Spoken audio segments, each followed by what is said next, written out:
один з самых старажытных жніўных абрадаў пакрывання поля.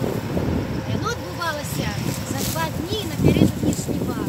Раніцай маладзіца, якая нядаўна выйшла замуж, выходзіла на жнёвае поле і ў прысутнасці некалькіх сваіх знаёмых зажынала першы снапок, а потым перавязвала яго ручніком або палатном, як бы пакрывала яго.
Вярталіся дамоў да гаспадара і ўручалі ось такі першы снапок, гаспадар адорваў яго іх прысмакамі і нават гарэлкаю і таксама запрашаў на жніво.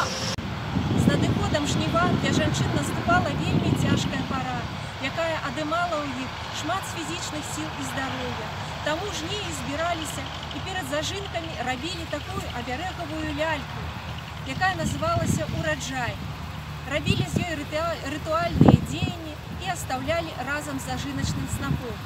Гэтая лялечка уяўляе сабе просты вобраз жанчыны-жнеі, якой перадавалі ўсе просьбы і малітвы, звароты да прыроды, да патусторонніх сіл з просьбамі аб добрым надвор'і, аб тым, каб жанчыны не паранілі рукі ў час працы, каб ніхто ніякі злодзей не спаліў поле, не нарабіў ніякой шкоды. Перад вамі лялечка, якую робяць у Смаргонскім раёне Гродзенскай вобласці.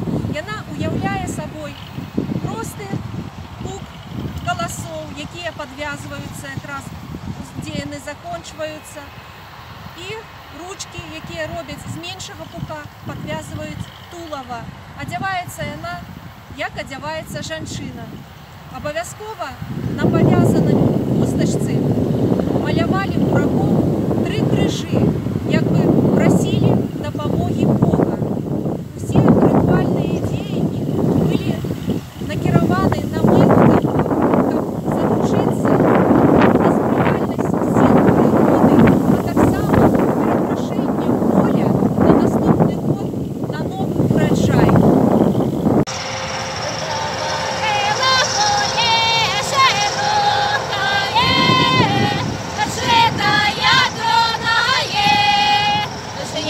Жнейки,